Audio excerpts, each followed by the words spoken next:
So you've heard from my colleague Michael Polyakov. I like to say every nonprofit needs a resident Rhodes Scholar. He is ours. He is a wonderful classicist. He's been a professor at numerous institutions, and we are delighted to have him. And as you've heard, he runs our What Will They Learn project. Lori Kempson, whom you have seen throughout the day, is our administrator-in-chief. All of the beautiful publications that we do, she is responsible for the design. So we want to say thank you to her. Brianna Estrada. Yes, okay, we're bringing everybody in. Brianna Estrada is a program officer. She is our advancement and development person. So if you have your checkbook available right now, bring it out, fill it out to ACTA, and just a remarkable young woman who's been with us for just a little over a year, and we're so pleased to have her working on all of the issues that ACTA is doing. Dan Burnett, who many of you have met, is our new press secretary. He comes from the University of Georgia, the only flagship that got an A in our What Will They Learn. And we like to say that perhaps I was a little partial to him since Georgia has bulldogs and I love bulldogs, but I'm sure that it had nothing to do with his hiring. Armand Alakbey, who is our program officer in charge of trustee affairs. As you know, we have a major program of outreach to 10,000 trustees across the country. Armand is responsible for that. He has an undergraduate degree from UVA and a law degree from George Mason, which I think took at least 3 years, not 2 years when he was at that law degree, but we're delighted to have him as well. Tom Bacco, who is a stalwart in our What Will They Learn team, who comes from Towson University, where he majored in political science. William Gauch, also another stalwart member of our What Will They Learn team, who graduated summa cum laude from the University of Pennsylvania. Jasmine Wolf, you have seen in the course of the day. She came to us all the way from Washington State, where she graduated from the University of Washington, and she is actually getting a master's in international affairs from GW in the evening, so she feels right at home here on campus. Max Brindle, a recent graduate of Hamilton College, who has been our live blogger. He's waving at you back there. And last but not least, but Michael Kennedy, who is from Canada and who is working also in our development office. It's a great team, very young as you can see, which ties us back to the institutions that we care about. And so I just want to give them all a hand and thank them for their great work.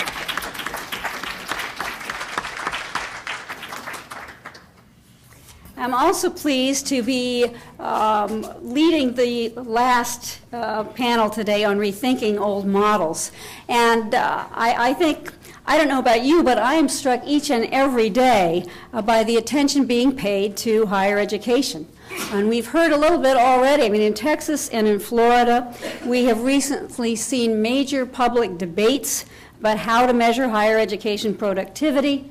And Florida has had some disagreements with Texas, which was focusing on research and teaching budgets, teaching effectiveness, student evaluations, and I think it's really wonderful, and it shows the ferment today in the states in terms of higher ed, when Florida came out with a report called Florida Can Do Better Than Texas. And so when you know when the Gators are throwing down the gauntlet to the Longhorns when it comes to measuring higher ed productivity, you know we are going in the right direction.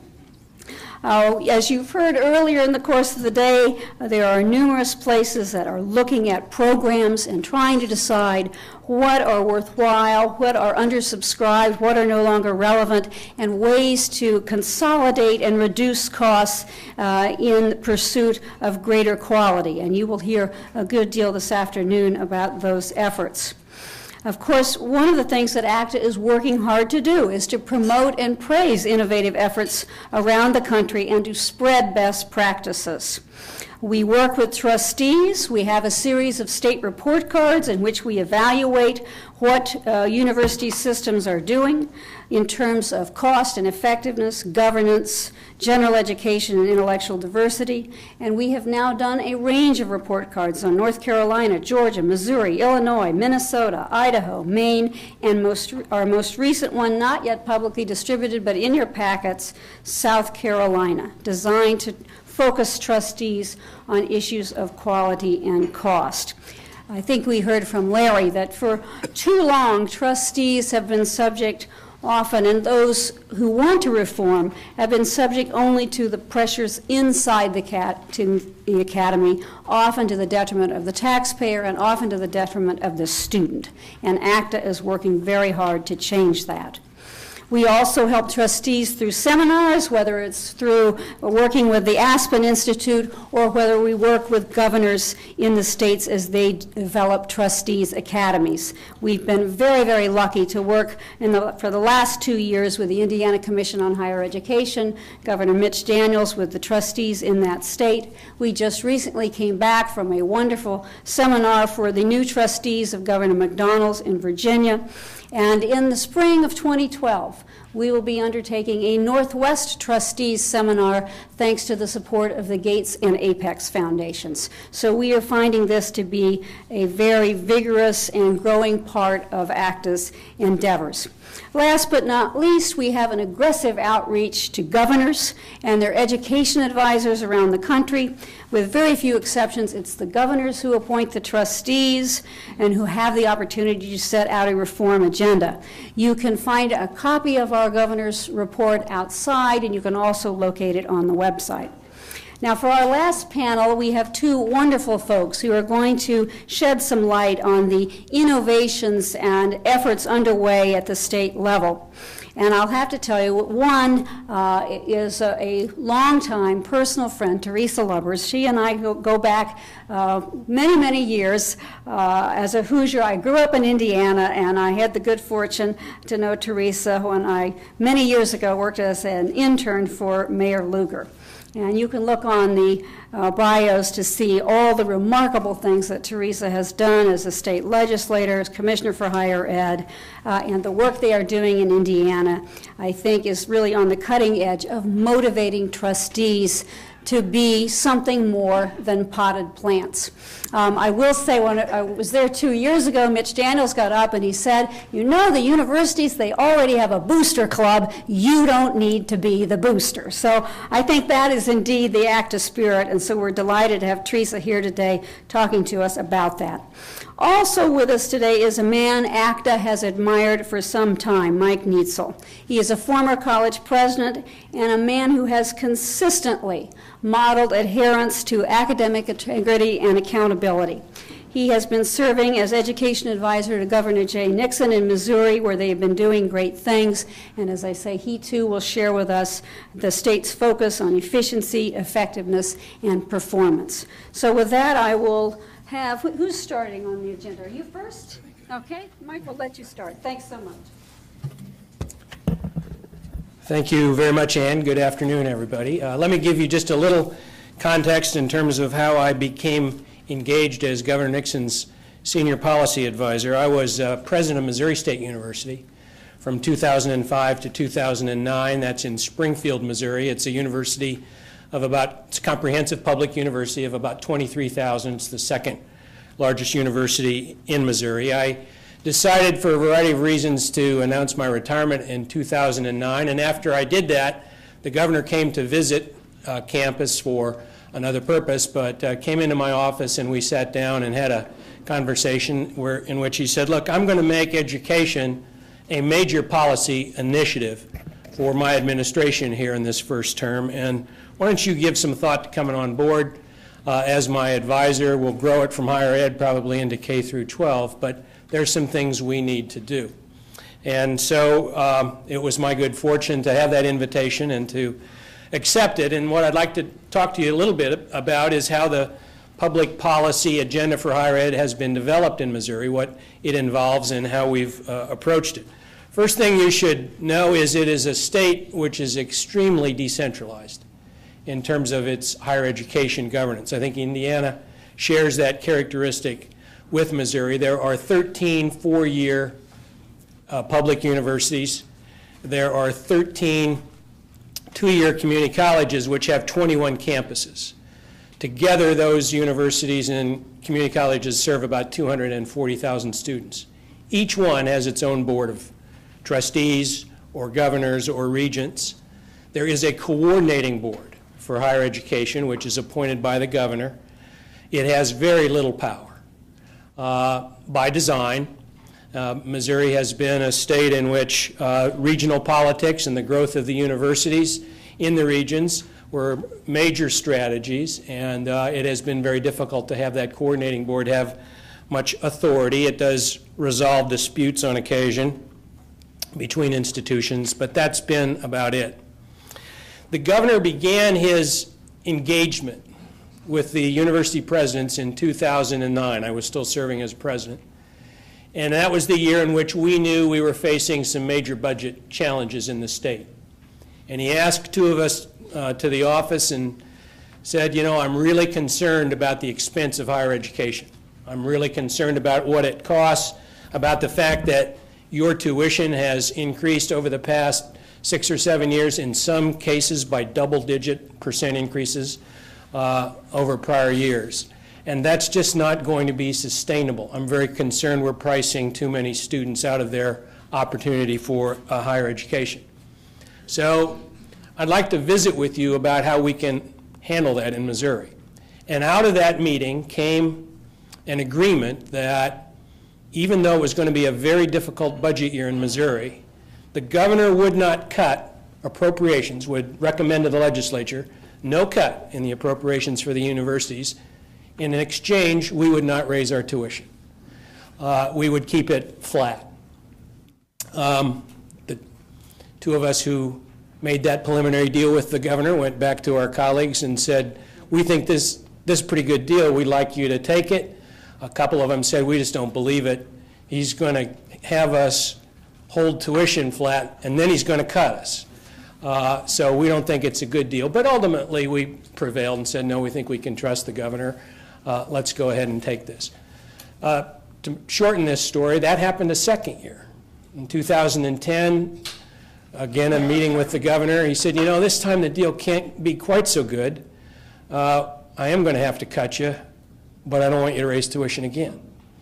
I won't cut you as much as I should, or as much as the budget really demands, but I need you to hold the line on tuition for a second year. And all the universities and community colleges agreed. So Missouri, I believe, was the only state in the country that for 2 years the public institutions did not increase their tuition. Now when I talk about tuition, I'm talking about undergraduate resident tuition. This didn't apply to the professional schools. It didn't apply to the graduate programs. When I had a chance then to become the advisor, I said this emphasis on affordability is great, but we really need to go a little further than this. You need to engage the institutions and institutional leadership in a way that no governor has, because you can't do it through the coordinating board. The coordinating board does not have the power to get done what you want to get done. And so in 2010, the governor convened a higher education summit. And it was the first time that had ever happened in the state of Missouri. And to that summit, he invited the president or chancellor of every institution, the chairman of their boards, the coordinating board for higher education, and the education leadership in the Senate and the House to offer what his goals for higher education would be and to discuss how we would get there. That particular speech is still available on Governor Nixon's website. It's been one that I know has been shared with other governors and in other higher education circles. But basically what he said was, I have a 4-point agenda for higher education in Missouri, and I need your help to make this be a reality. He said, the first thing I won't do in response to being partners with you is I'm not going to demagogue or criticize the public institutions. Now, privately, I want my opportunity for you to come in the office and let me yell at you about some things, but we're not going to do it publicly. I'm going to be supportive of the institutions. My mother was a school teacher. My wife's father was the first commissioner of education in the state of Missouri. I believe in public education. I believe in school teachers, and we're not going to be publicly critical. We're going to work together, and I'm going to be an advocate and a spokesman for you. But here are the 4 goals. Missouri trails the country in terms of its college attainment. We have pretty good rates of going out of high school and on into college, but we don't have good rates of graduation. And so we are going to need to improve the rate at which our students succeed in our institutions. Second, we have had mission creep in this state, and we have had academic programs added in institutions in which it is questionable whether the demand was there, except the demand that there were faculty interested in having those programs. Since 1994 in Missouri, we've had standards for how many majors, how many degrees each year a certain major should produce. We have never done an audit in those since 1994 of whether the institutions are meeting those degree requirements or not. In the past 2 years, even in this difficult fiscal climate, the universities have added 54 new academic programs, and you've cut 10. And this is in a climate in which there is no new money for higher education. So I want a serious statewide look at all academic programs offered at the public institutions in Missouri. Third, you've got to learn to work together in terms of some of the administrative functions that universities must have, procurement, professional services, and some subject matter courses that have been difficult, particularly for some of the smaller institutions to sustain because of difficulties with their budgets. And then fourth, I want you to get ready, because next year we're going to have another summit, and we're going to get prepared to introduce performance funding as the way appropriations are delivered to the institutions in the state of Missouri. So that basically was the 4-point agenda. We're going to increase our productivity in terms of graduates, going from about 36% of young adults with a college credential to moving towards that goal of 60% in about 10 years, with a real strong emphasis on certificates, by the way. The two-year universities in Missouri have had enormous growth, as they've had in many states. But we even shifted our financial aid policy to emphasize two-year institutions. The scholarships for students attending, state scholarships for students attending two-year institutions in Missouri are called A+ scholarships. It's the only scholarship program during these tough budget times that weren't cut. So that represented a very substantial investment in access to the two-year colleges, and particularly to those programs that had occupational opportunities tied very closely to them. In addition, when there was any new money in the past 3 years, it went into a strategic initiative to train healthcare workers. A big shortage in Missouri of nurses, of physicians, of dentists, of healthcare technicians. So the new money in Missouri that went to higher education all went to increasing existing healthcare training capacity. The second summit then was this last summer, in which performance funding was introduced. It was introduced through a process in which we were able to get both the 4-year and 2-year institutions to support it. Some compromises had to be made to get that initial support, because what you had as a funding mechanism in Missouri was you got either more or less than you got last year across the board. And it had been that way for 15 years. So if there was a 3% increase for higher education, everybody got it. If there was a 5% decrease for the higher education institutions, everyone got it. It wasn't even based on enrollment. It was simply based on the accidents of history in terms of funding. The annual across-the-board increases, of course, is a performance funding mechanism. It means you pay for the performance you got last year out of the institutions. Whether that was good or bad really didn't matter. And so the governor proposed a very student-centered performance funding formula for Missouri that has 5 goals. The first is student success and completion. That will be differentiated on the basis of 2- and 4-year institutions. There are different types of progress that are appropriate to measure, whether you're in a 2-year or a 4-year context. The second will be degree completion, where we will probably weight degrees in the STEM fields a little bit more than we would some degrees in other areas. You'll still get credit, obviously, for degree increases regardless of what the discipline is, but as in many states, we're facing a shortage of engineering and science degrees, so there'll probably be a little premium placed on those degrees. The third goal will be quality of learning. This was important, particularly to deal with faculty concerns that this performance funding model would lead to grade inflation and the lowering of standards, and so we are working through a system in which we will probably use some combination of a CLA kind of exam, licensure scores, major field exams, to show that quality of learning has been maintained or enhanced during this period in which we look at trying to ramp up retention rates and graduation rates. And then the fourth factor is affordability, which will probably end up being measured in terms of a tuition percentage increase that the institutions introduce, or perhaps the percentage of Pell graduates who are served.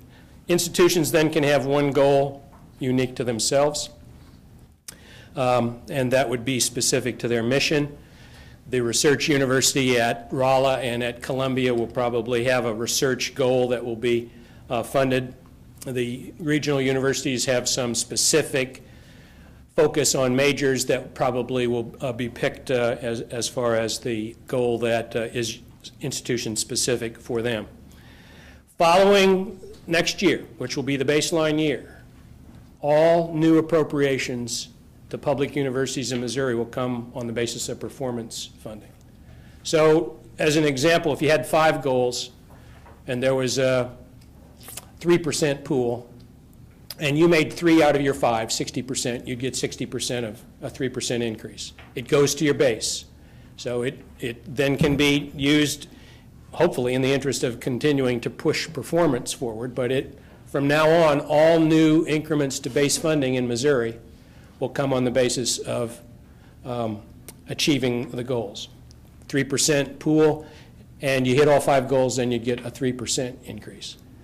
Now, institutions will be compared against their past rather than against each other. That way you can account for mission differences. There also are some institutions, Truman State, you might be familiar with Truman State, is a very fine public liberal arts college whose graduation rate is quite good. It's probably pushing 75, 80%. We're going to recognize that there are thresholds that you meet, and you maintain those thresholds that will be sufficient to meet the performance standards. Truman has a first to second year retention rate of almost 90%. It's very hard to get above that, so if they maintain that, that will be sufficient for them to meet that performance goal. But it will be a significant change as far as how the institutions are evaluated and how they are rewarded through the appropriation process in Missouri. One of the big debates was what about when there is a cut in appropriations, which frankly is much more likely in 2014 than an increase. And to get this started, we've made the decision, and Teresa and I talked a little bit about this, that we're applying this only on the upside at this point. It's not going to result in differential cuts if there is a loss of appropriations for higher education.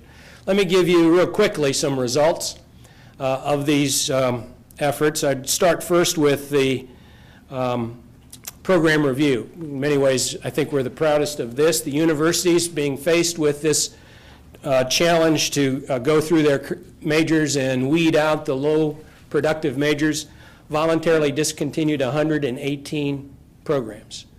They identified about an equivalent number of those to be modified in ways that would increase their productivity. Very interesting response to this was that almost every president said, "Thank you for doing this. This is what we needed to be able to face the faculty on campus and say, look, we got no choice, we got to do it. The state is making us do it." So on the one hand, the presidents were able to grumble a little bit back on campus and say, oh, the state's making us do it, while at the same time they said to the governor and myself, thank you for putting this pressure on us. It will allow us to do what we know we've needed to get done. We graduated 2,065 more students this year than last year from the public universities in Missouri, so they're beginning to, even without the the pinch of performance funding, beginning to take the completion challenge seriously. And then one other thing I would mention as far as a response by the universities, they identified 13 introductory gateway courses taught across all the campuses, in which there was a high rate of failure. These were courses like your introductory economics, chemistry, physics, some foreign language courses, and decided we are going to redesign these courses. We used a redesign approach that's fairly well known, developed by Carol Twigg, which uses a combination of blended, it's a blended learning approach that uses a combination of technology to deliver the declarative knowledge in courses and then maximize the faculty effort for student interaction and learning teams. Generally associated with about a 30% decrease in the cost of delivering courses and a significant increase in the pass rates of those courses. Missouri received a grant from the Bill Gates Foundation to design 13 of these. And what made our application unique is that the course in psychology developed at Missouri State University will be available to all the other four-year campuses to be used. So gradually we think these courses can be improved and refined to a level where it will be quite superior, result in significant savings, allow some courses that have not been successful at all on some campuses to be replaced by ones that have been doing very well on others. So that course redesign project is going to touch the majority of freshmen in the undergraduate curricula at Missouri's four-year institutions. We will see how performance funding goes. We're going to put it on a 3-year clock and reevaluate it after 3 years to see what kind of refinements need to be made, because performance funding is a tricky business. It has had some past iterations that haven't gone so well in some of the states. Indiana's had a lot of experience with it, but even with a state like Indiana, I'm sure Teresa will indicate, you're refining it all the time. And the difficult balance is between refining it to get it better, but maintaining it in such a way that there's enough consistency that the institutions have faith in it. So that will be our challenge for the next 3 years as we look at the introduction of performance funding. I think in the interest of time, I'll stop with that, Ann, and be anxious to hear about Indiana's experiences.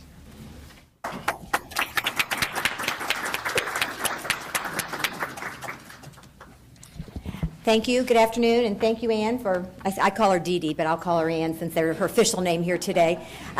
It's nice to be with you and talk a little bit about what's happening in Indiana.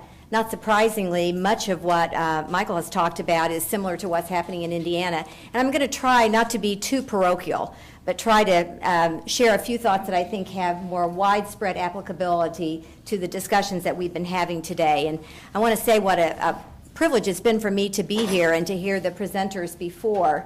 I thought the level of willingness to deal with very complex issues in thoughtful ways, I really appreciated.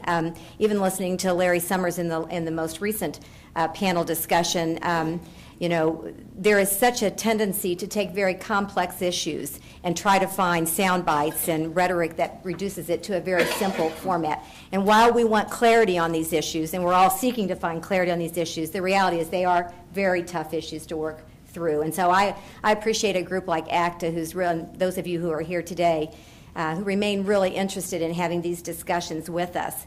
In Indiana, we talk a lot about two things in particular. We talk about developing an integrated but differentiated system of higher education.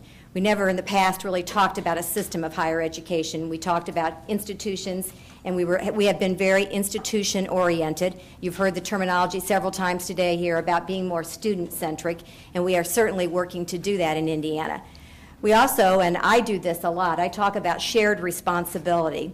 I talk about institutions needing to expect more from themselves, and I talk about students being willing to work harder, and I talk about policymakers being able to be willing to hold institutions and students accountable for what they do. And it's been in that spirit that we've really been able to develop the strategic plan that we've been operating with in Indiana. It's called Reaching Higher. It's only 3 years old, but it's in the process of being refined and updated right now. In fact, our commission will be voting on a new plan by February of next year, and we'll be supporting new metrics on our performance funding in December of this year. So we have very aggressive work ahead of us right now. But the world has changed dramatically in the last 3 years. 3 years ago, when we put together the strategic plan for Indiana, we didn't even include learning outcomes. We didn't even talk about learning outcomes. And so we didn't talk about productivity. We talked about moving from an access to a success agenda, and that clearly still is the focus of what we're doing. We're digging ourselves out of a pretty deep hole in Indiana. Our educational attainment, our adult educational attainment is at 33%. Certainly, like you, less than the national average. We have that big goal, like everybody else, of 60%, and that's going to call for some very heavy lifting in the coming years. And so we have a real sense of urgency. So as we develop this new plan, we're still focused on college completion. It will really be completing college, but we've added now ensuring quality and increasing productivity and affordability will be really the markers for our new strategic plan. When I talk about shared responsibility, it's a little easier for me to do that in Indiana than maybe some, because we really do, I think, have alignment between the governor, the legislature, the Commission for Higher Education, and to a great degree, many of the colleges and universities. We worked to develop the plan in concert with them, which I will be quick to say doesn't mean they agree with everything that's in our plan, and that we're not needing, we still need to nudge gently and sometimes not so gently to a place where we really think we have the opportunity to turn Indiana's higher education system upside down a bit. And like all of you, we talk about this new paradigm of in higher education, and it really, we try to talk about it in this way. We're not talking about performance funding in a way to be punitive. You know, we're not talking about productivity because we think you're inefficient, even though you have been many times. We're really talking about it because productivity really means finding a way to serve more students in a quality way while understanding that we're not going to have more dollars to do that. So it's really by necessity that we're having these discussions, and it's important for us to work with our partners in doing that. I will say that ACTA has been very helpful to us in Indiana. Ann mentioned the last 2 Trustees Academies that we have held. Last year, we did it on the topic of really fiscal responsibilities and productivity, and we had all the trustees for our public colleges and universities in attendance. This year, we very intentionally picked the topic of defining college success, learning outcomes matter. And not surprisingly, when you have these discussions about college completion and productivity, many times the discussion ends up being about whether or not you're going to push people through the system and whether learning really matters and where does academic rigor fit into all of this. So we chose to hit this head on and have both of the discussions together. In my way of thinking, college completion should not be antithetical to learning. That in fact you can do both of those things at the same time, and so we're trying very hard to have those discussions. We have the good fortune to be working with a governor who's very bold and innovative on these discussions without being partisan with the crowd today. He's not bound by any traditional thinking on these things and is willing to try most anything that he thinks will improve student learning. And so that's a pretty good measure. He's shown that already in our K-12 reform, but as I'm quick to remind Governor Daniels and our Superintendent of Public Instruction, we didn't do all this work on K-12 reform to get people to graduate from high school. We did it to get them career and college ready. And so this area that we're moving into is really the logical. Maybe it should have led many of the discussions about K-12 reform, because those of you who have worked in this arena of education know that for many years there's been a lot of finger pointing going on. K-12 would point their fingers to higher ed and say, you can't even tell us what it means to be college ready, and after all, you're preparing the teachers. And then higher ed would say, well, you're sending to us students who are not academically prepared and expecting us to do the remediation in college. I think to a certain extent those discussions are a little more civil, and we're actually working together because we're all invested in the same outcome, which is the success of the individual in the state to improve his or her life and the economic vitality of our state. And so in that regard, we have shared goals, even if we have different students who we're serving. And the governor, as Ann mentioned, was very quick to remind the trustees at the first academy that when he made his appointments, he was looking for people who would be wise fiduciaries for the state, and that he didn't say this, but I sort of know how he feels after knowing him for 35 years. He was basically saying, you know, some of these appointments may have been made in the past out of your affection for your university. That's not the basis on which I'm making these appointments, which is not to say we don't expect you to be advocates for higher education or the institution that you're serving, but you need to be asking the tough questions about how we can do the job differently and better. And I think that's the lens through which he has been making those appointments. And I think that's been very important. He brings not only the trustees together, but he brings the presidents of the universities together for tough conversations. He's been willing to embrace models like WGU Indiana, which is a competency-based program. Indiana was the first state that actually branded that at the state level. If you don't know much about the average age of a student who goes to WGU is 36. They're really not competing with our traditional colleges and universities, but they're serving a very different need for people who want to go back to school and complete a 4-year degree or a master's. And the growth in WGU Indiana has been pretty dramatic. He surprised the other college presidents when he held his last meeting and asked the chancellor for WGU to join us. WGU was not created by statute as the other public institutions have, but they do operate by a memorandum of understanding. And so I think they were a bit surprised, and I only share that with you to show that for Governor Daniels, it's really about improving student learning in whatever way we can do that. And it's been a unique advantage, I think, for me in my job to have served for 17 years in the Indiana Senate. And I chaired the Education Committee for many of those years. I have a strong working relationship and personal relationship with the governor. I maintain very strong working relationship with people in the legislature who make very important decisions. And so when we were trying to pass and sustain performance funding, for example, while we don't always have as much power by statute as some states would have, I think we have increasing amount of influence with the legislature, and what we're really trying to do is build value to the state through the commission. So that, for example, one of the things that we're doing now with our new strategic plan is, and I'm sure we'll be working with ACTA on this, is to really do a student consumer reports for the state so that we show the value, your return on investment in many different areas.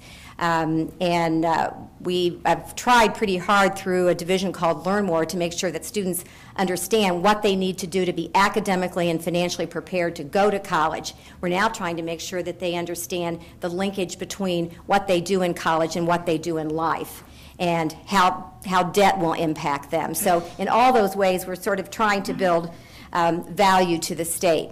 I'll mention a couple things that I think, because the legislature and the governor both have been willing to work with the commission, some things that we've been able to get done just in the last couple years.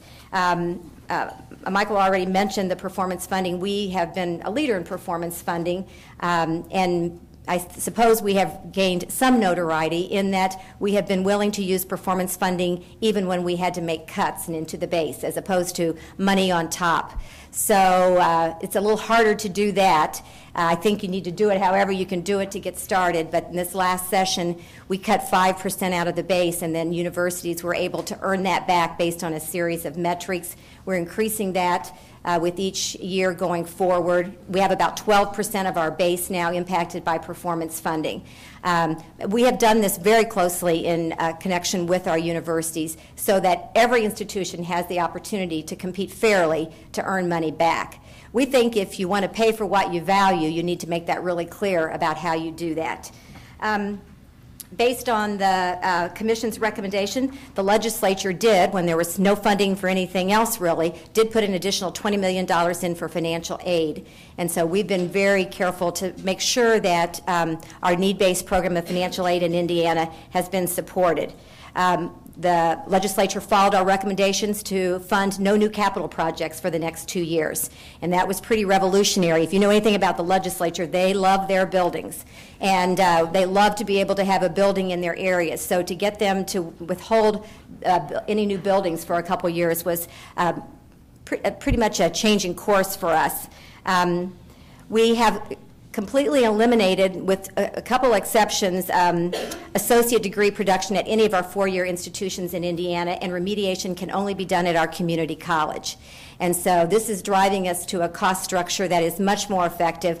I worry a little bit about how much pressure we're putting on our very new community college system. We didn't even have a community college system in Indiana until 2005. It's now the biggest player in the whole system with a head count of about 170,000 students. And so there's a lot of pressure on our community college system, which means what we need to do things like make sure that 70% of their students who arrive at their doors in need of remediation, which is what's currently happening, that we can drive that need down a lot. Because of our recommendations, several institutions this last year have revisited what were their scheduled tuition increases. Even as of 2 weeks ago, Indiana University started a new program where they're going to start a summer semester and reduce tuition by 25%. I think this is really a very revolutionary new idea in this country. I think they're really moving their way to a balanced calendar where, in fact, you will use those wonderful facilities all year long, and students will be able to actually, we talked about 3-year degrees, 3 years' time, but you actually would be going to school for 3 semesters if you wanted to, or you'd have the option of going to school in the spring and the fall and maybe not in the summer, or you can sort of mix it up however you want. So I think that's very encouraging as well. In the upcoming session, we're going to sort of build on what you were talking about doing. We've had the statutory authority to approve all degrees and programs, but interestingly enough, we can't disapprove them. So even if they're not productive or they're duplicative, the only thing that, as they've played out for years and years and years, we've not been able to do anything about that. So we intend to look for statutory authority to disapprove as well as approve new programs.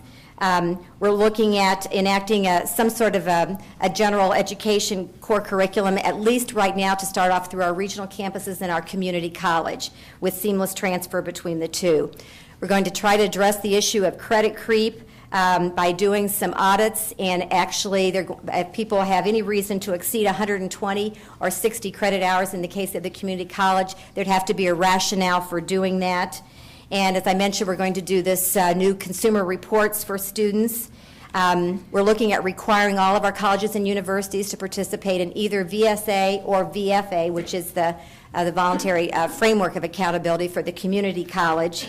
And we continue to look at the issues that I think both What Will They Learn and Academically Adrift have brought to the forefront and have managed to get people in Indiana talking very differently about return on investment for both the state and the student. Just a few of the things happening in Indiana. I know most of those are probably taking place in other states as well, but for Indiana, I can tell you it really is, for us, it is a matter of what Indiana is going to be like in the future. And I think that chapter has not yet been written as terms of how we're going to come out of this. But for those of us who believe that higher education is one of the ways, we think it won't happen just without great intentionality of doing it differently and better. And so we're really committed to trying to do that.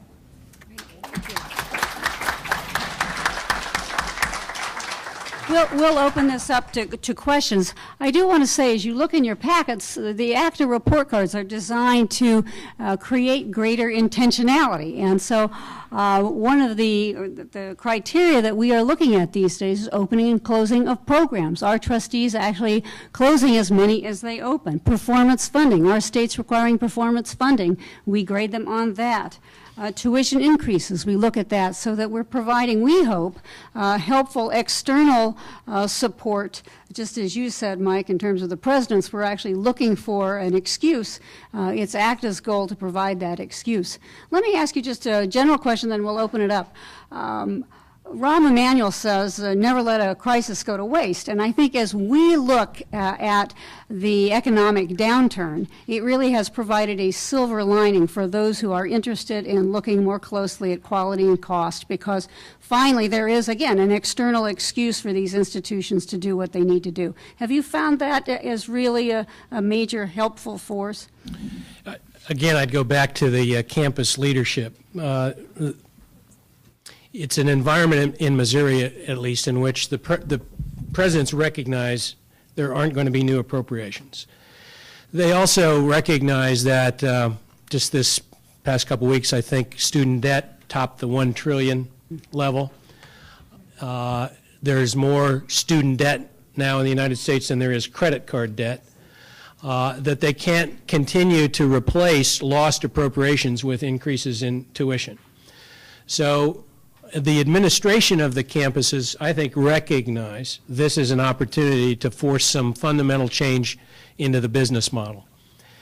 The faculty aren't there yet, and we need to find ways to help administration, help the faculty understand that the old model of funding higher education is in real jeopardy, and that doing it on the back of increased student debt is simply, that's a bubble that's, if it's not going to burst, it's going to seep pretty badly. So I do think that the administration recognizes it. Some faculty are beginning to recognize it and are more willing to experiment with delivering the curriculum in different ways and conceiving of the curriculum in different ways.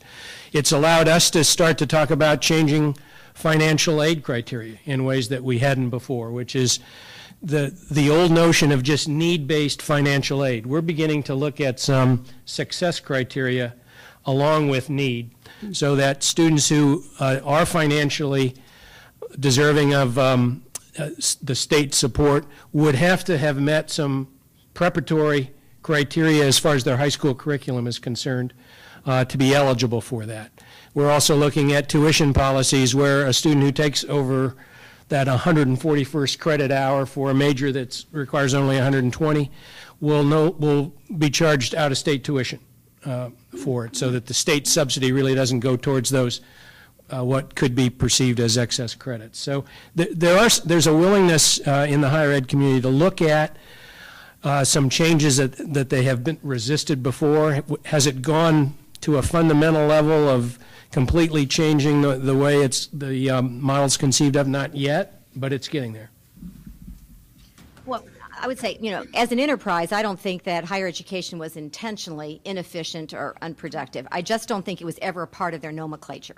I don't think they were required to do that. They were basically funded in such a way that, students showed up and you got, it was enrollment plus inflation and maybe some sort of an equity adjustment for certain institutions. But there really wasn't a sense that in order for you to do your job and to actually educate more students and to educate them well, you were going to have to do it differently. There simply was not going to be this unending amount of money. And every other enterprise in the country has been impacted by this. Why we would think that higher education wouldn't be as well is hard to understand. But the reality is that I think most of the people who I work with higher education at the administrative leadership at the president's level or the president's team level understand how much jeopardy they are in terms of funding in the future. And so I always say the best thing that you can do is to be talking in terms of value. You need to show your value to the state and to the student. That can come in a lot of different ways. It can come by improving your completion rates, for example, which in Indiana we have places where they're single digits or low double digits. Even our research institutions that are accepting what we call our academic honors high school students are still, their graduation rates for in-state students in Indiana, none is at 50% yet. So, now when they add, that's a 4-year graduation rate, which I understand when you're at 6-year graduation rate is different, but we actually put a premium on 4-year graduation rates as well. We allow with our formula, if you can get money, even if it takes 15 or 20 years, but you'll also get more money if you graduate them on time. So I think all of these ways are different ways of thinking, but I think the thing that we have convinced folks of is that we won't be going back to the old days. I mean, even if you want to, even if you don't like the change, and even if you can make a compelling reason for why some of these changes may not be best, it's sort of irrelevant. This is the world in which we live, and we must adapt to it and do the best we can, and that means we have to do these things smarter and better. I want to open up to questions. Questions? Yes.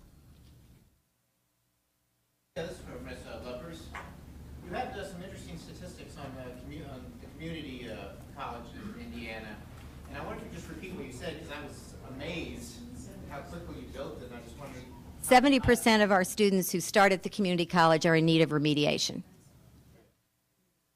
2005, the program's grown a great deal in the last 6 years. Oh, I said the number of students. If I misspoke, I'm sorry. The number of students are we have a head count of about 160 to 170,000 students in the community college system. We're the largest singly accredited community college system in the country. We don't have individual community colleges. We have one system. Ivy Tech is the community college system for Indiana. So think about the stress on that system when 70% of the people who come through your doors need at least one course in remediation. And then, of course, crosswalk the number who, if you need a remediation course, your chances of graduating go down very, very quickly. And so we were one of 10 states who received a Complete College America grant of $1 million. We're using all of our money to redesign remediation for the state. We were talking earlier about the reality is, remediation just isn't working the way it is. Students are doing just as well if they start in a credit-bearing course many times as if they start in a remedial course. So we need to totally change this system very quickly. It seems to me that there are a lot of non-essential sorts of things that colleges are doing much more than they used to. When I was in college, there might have been the reverse 15-pound rule when you were a freshman. It was so awful. Now, many college campuses, there's the 15-pound rule for freshmen. Ohio State spent, $600 million on a complex facilities to please students with all sorts of workouts and every sorts of things. How much does this sort of idea of pleasing students in these ways increase college costs? Especially at I was a four-year college in Northern Virginia. Well, they will be quick to tell us that the students are paying for these, more exclusive kinds of living arrangements. But some of that money is really fungible too. So, it's a very difficult thing. We just approved there was no state funding involved because it was all student supported.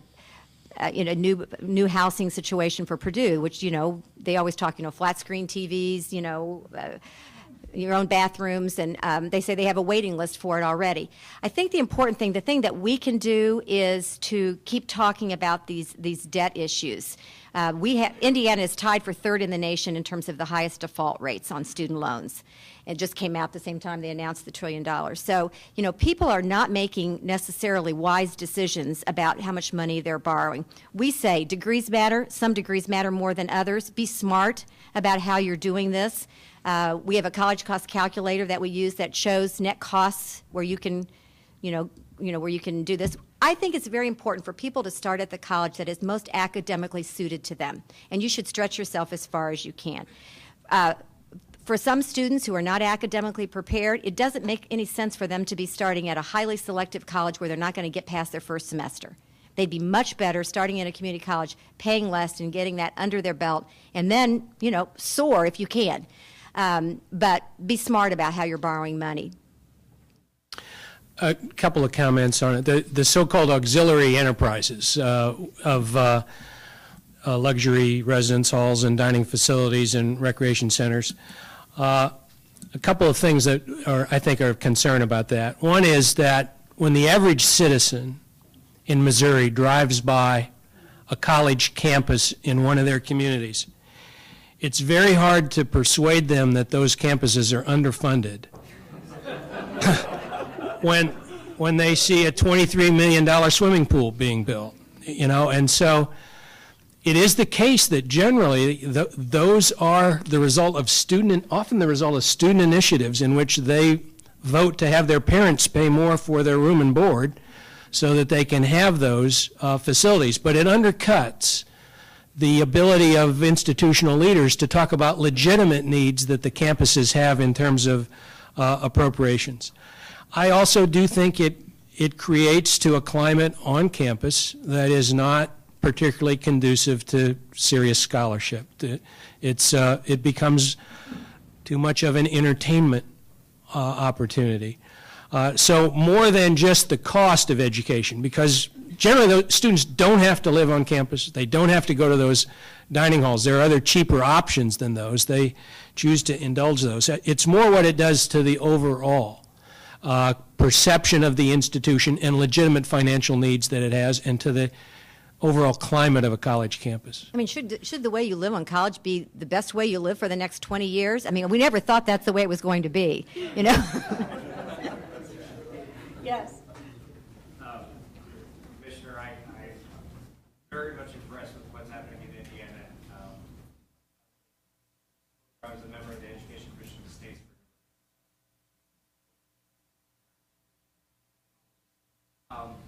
You have an interesting advantage and a disadvantage. You have Stan Jones and you have Alumni in your backyard. These are folks that are pushing this whole agenda forward, not just the big goal, but in terms of the redesign, in terms of addressing now that Ivy Tech is a real problem. It's not so much the institution as are not well prepared for college. And talking about performance funding, but you're also talking about this misalignment between K-12 and college. How do you reconcile the number of students that are going to require remediation? How many of those are going to be able to complete?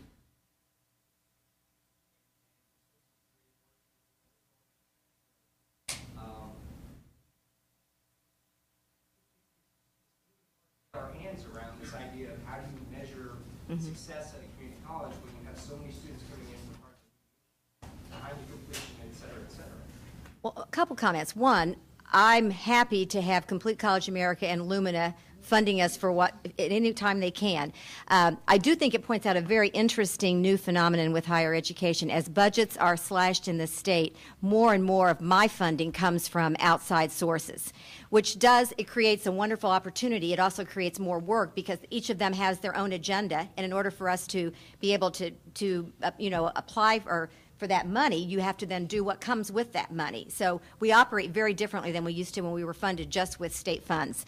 It's foundation and grant money that funds most of what we do at the Commission. In terms of how we actually look at the success of the community college, we are doing some of these momentum points now, which will recognize success as you go, successful completion of 15 hours or 30 hours to help to kind of, move those numbers some. But the reality is the way we do our performance funding, it's based on improvement at the community college. So as they make improvements, albeit they're very low to start off with, they get some, it's a growth model. They get some recognition of improvement that they're making with the sense that there still has to be a point at which, even if you've grown from 18 to 25%, you may be growing, but 25% is still abysmal. And so you still have an absolute standard you have to strive for while you give them some recognition of the efforts they're making. Oh, right there, one more. That notion of the entertainment mentality of so many students. It was just, Satiana once said, fun is a good thing when it spoils nothing better. And the environment in campuses, there's a social dimension that's important. But the question I had was, what percentage of part-time faculty is acceptable? Students, so many thousands.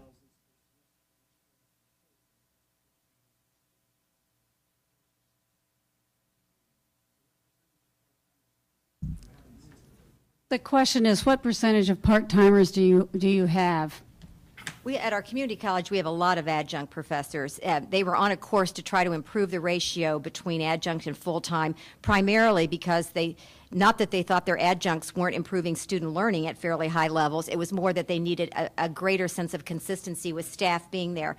They actually added 150 new full-time professors, but the growth at the college was so great they didn't improve their ratio at all. So it is a challenge. But I think the part-time student is a very interesting one to note. I think the biggest revelation for me when I took this job, and I'm sure all of you knew this before, is that even though we have the same number of students who are going to our stable research campuses, 75% of people who go to college will never live on a college campus. And so the way I went to college, or probably most of you went to college, is not the way, with the changing demographics in this country, the way a lot of people are going to college, which means we need to look at different models. I don't know what the optimal relationship is between full-time or adjunct. I know that people are using adjunct as a way to try to drive down costs, but there is a certain kind of consistency that you need from full-time staff as well. All right, well, at that, I want to thank our two wonderful panelists who have given us, I think, a really wonderful perspective into the creative solutions that we are seeing around the country. I mean, to me, today has been a message of optimism as we look at core curricula, as we look at measures of productivity, as we look at focusing on graduation rates and really the student experience. And so I'm going to segue from student experience, actually, to put a student on the spot. Now, we actually have a wonderful senior at George Washington University who is an intern with us, and he has been working on What Would They Learn. His name is Greg Lewin. He even has a suit on today, I see. But I just wanted to introduce him to you all, since this is really what our work is all about, making it a quality, affordable education for the next generation of leaders. So, Greg, I'm sorry to put you on the spot, but I just want to introduce you to this crowd, and if you have a few words to say, that'd be great.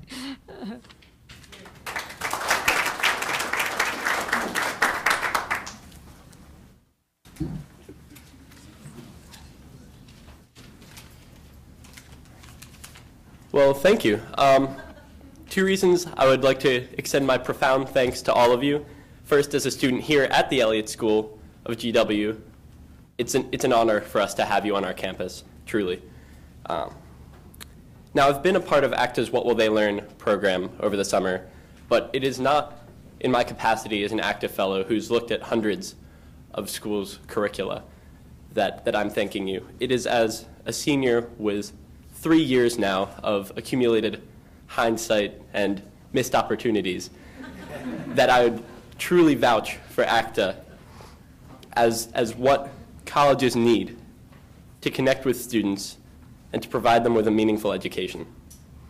And so I thank you all for supporting ACTA's efforts to change the culture of higher education for the better.